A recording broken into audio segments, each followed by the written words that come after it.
Good morning, afternoon or evening, wherever you are.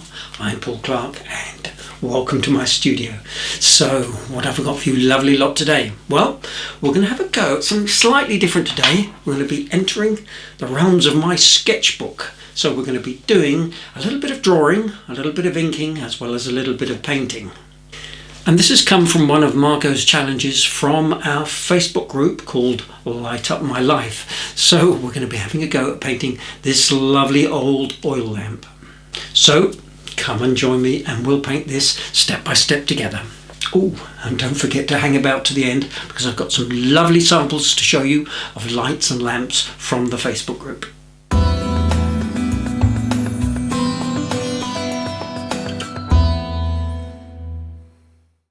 Right, so here's today's photo reference, which I got from Pixabay, which is an oil lamp, or sometimes known as a hurricane lantern.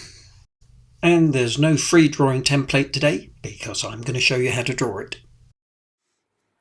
Okay, for today's materials. Now, the paper I'm using is from this Sea White watercolour sketchbook. Now, the paper has got a nice smooth finish, but it is actual watercolour paper. But you can use any normal watercolour paper for this exercise. And my colours today, just 6: cadmium yellow, cadmium orange, burnt umber, burnt sienna, cobalt blue and Payne's grey, and just 2 brushes from my range, a number 12 and number 6 round. Now, this might not work for everybody, but I find when I'm sketching in a small sketchbook like this, I have my pad on a slight angle. I just feel it gives me a little bit more movement on my wrist, rather than if I'm drawing vertically like this. It just inhibits a little bit with my wrist action, shall we say. Right, pencil drawing first, and I'm using an HB, and whenever I'm sketching anything symmetrical, I'll always put a centre line down first. It just helps me to visually see that I'm getting each half roughly the same. Now, you can always measure the distance with your pencil if you want to be very precise. And what I'm doing here is simply plotting with a very light line the basic shape, making sure that things are just roughly in the right place. Now I'm looking at the object as a whole and constantly adjusting the shape, slowly feeling my way into the drawing, and I'm not committing to any hard lines at this stage. And I'm holding my pencil fairly near the end. It just gives me more movement with my wrist and allows me to work a little bit faster.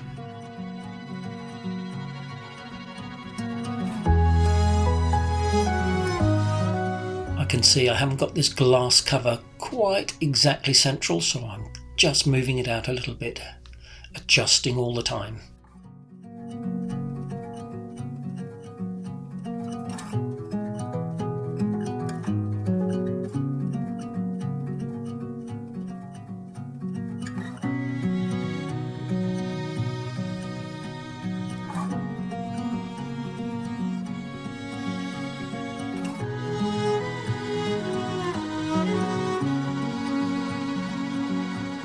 Again, I can see this arm thing here on the left isn't quite symmetrical to the one on the other side, so I'm just pulling that out slightly.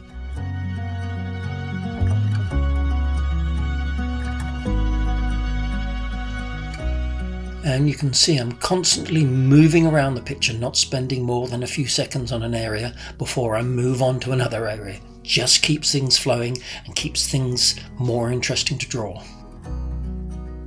Now, with this rim here at the bottom, because it's an elliptical shape, if I put the complete ellipse in, it just helps me see the full shape.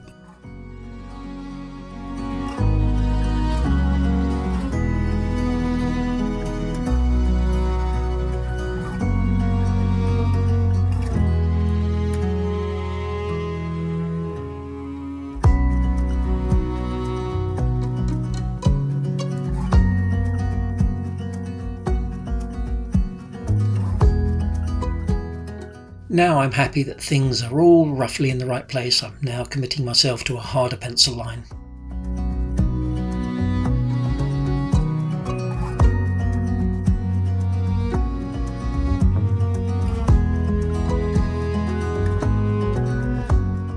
Now originally I was going to do this just as a simple pencil drawing and then put some watercolour wash in afterwards, but I think I'll ink it, So I'm going to lightly rub out some of the pencil line.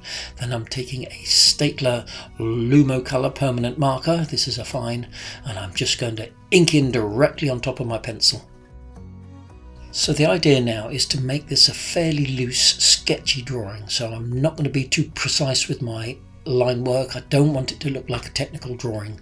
So lots of little gaps, a lot of little scratchy lines. Sorry about the little shadow here. The sun has decided to come out. First time in about a month. And as the pencil drawing, I'm not spending too long finishing off one area before I move on, looking always at the picture as a whole.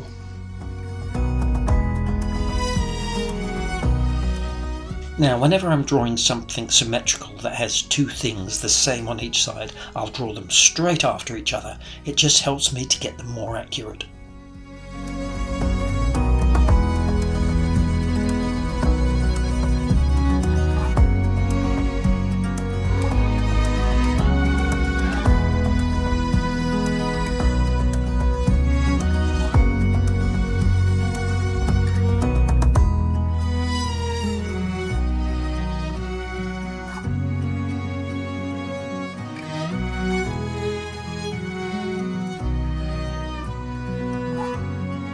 Now this little filling cap thing here I've probably got just slightly wrong. It's angled just a little bit too much to the right, but I'm going to leave it.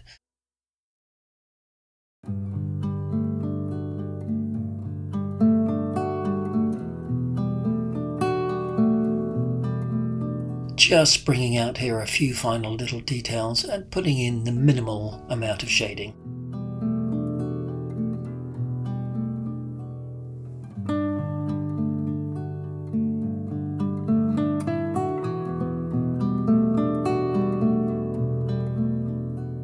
Right, make sure all your ink work is totally dry. You don't want to smudge it. Then I'm just taking a soft eraser and taking out all the pencil lines.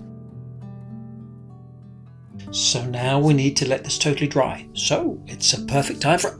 Hey! Who's turned the lights out? What's going on? Well, it's got to be a glass of light ale. Off we go, and I'm starting as usual by wetting with clean water the area here in the background, carefully painting around the lamp. Then dropping in straight into the wet some Payne's Grey and Cobalt Blue, and I'm trying to get a soft out of focus background just like in the reference photo.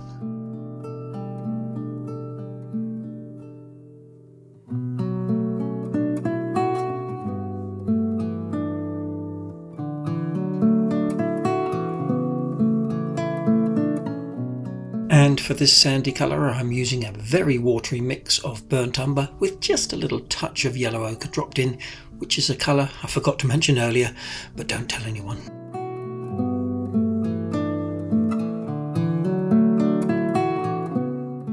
And here just a very watery Payne's Grey.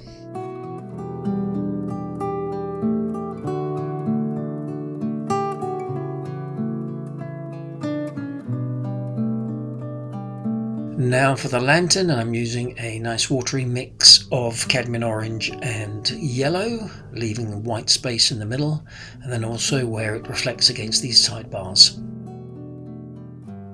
A little touch of yellow light on the top of the cap here.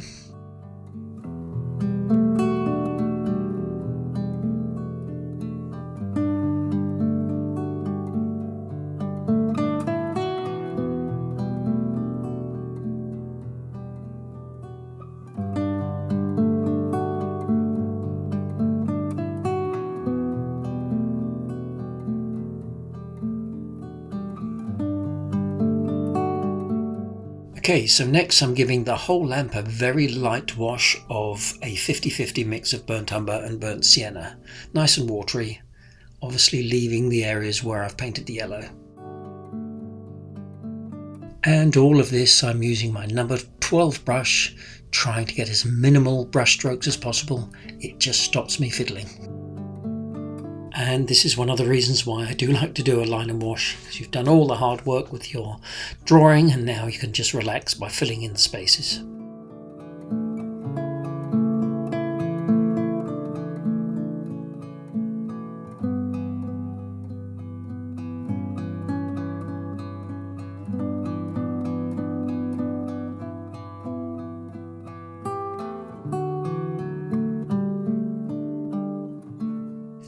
once that layer has totally dried, I'm making up here a much darker value mix using burnt umber and a touch of cobalt blue. And now I've switched to my number 6 brush and I'm putting in all these nice dark details.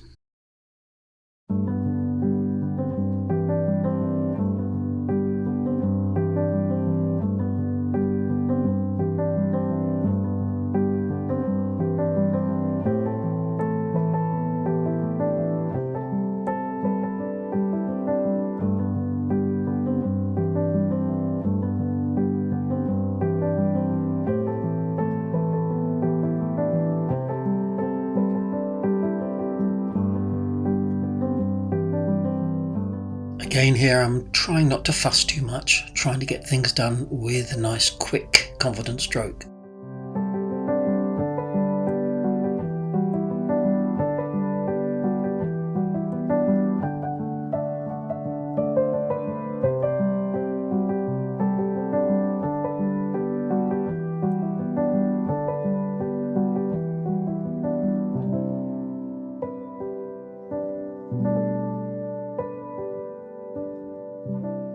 So letting that dry again and pretty much doing the same thing, darkening the value by using a mix of burnt umber and cobalt blue, fairly thick, and getting in these nice deep dark shadows.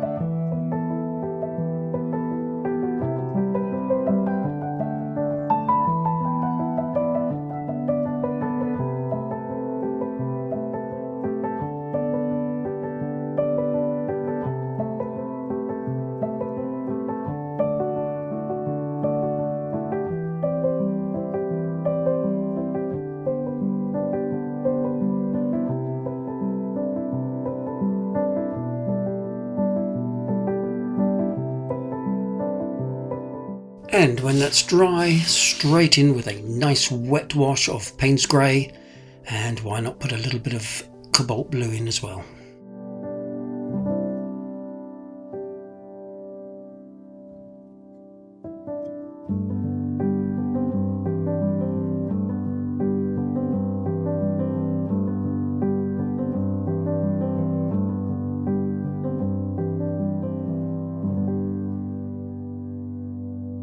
And once that first wash is dry, I'm coming back in with colours, burnt umber, again mixing in a bit of cobalt blue for some nice dark values.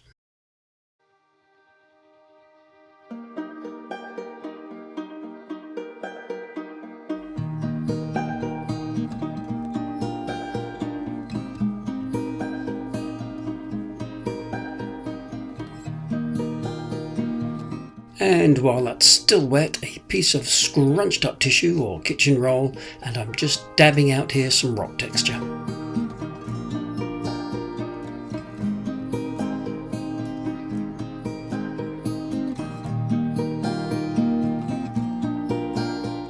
And again a little bit of splatting, and this time it's going into a damp wash.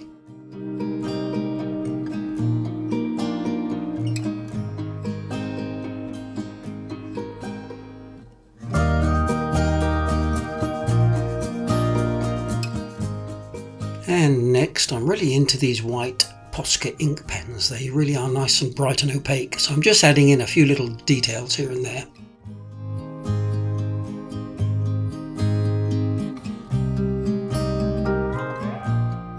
And these little highlights will really help to give it that metallic feel.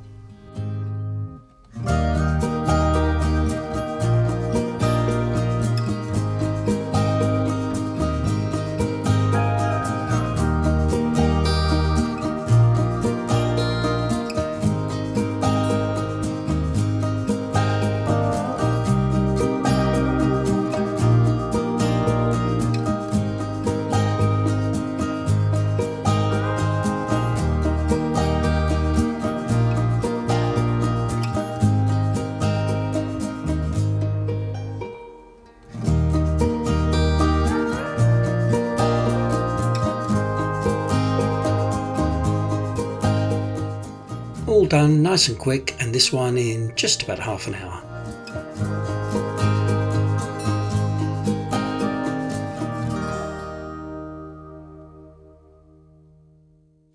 Well, I hope you enjoyed that as much as I did, and you'll give it a go. And as I always say, make it your own. And you can paint this as a conventional watercolour if you don't want to do a line and wash. But as always, relax, have fun, and always try and enjoy the experience. So as promised, coming up now are some wonderful paintings of lights and lanterns from our Facebook group, so please enjoy those. And in the meantime, please don't forget to like, subscribe if you haven't already, or leave a comment. I do read every single one, can't always reply to them all. And of course, I'll look forward to seeing you all again next week for another Watercolour Wednesday. Have a great week. Cheers now.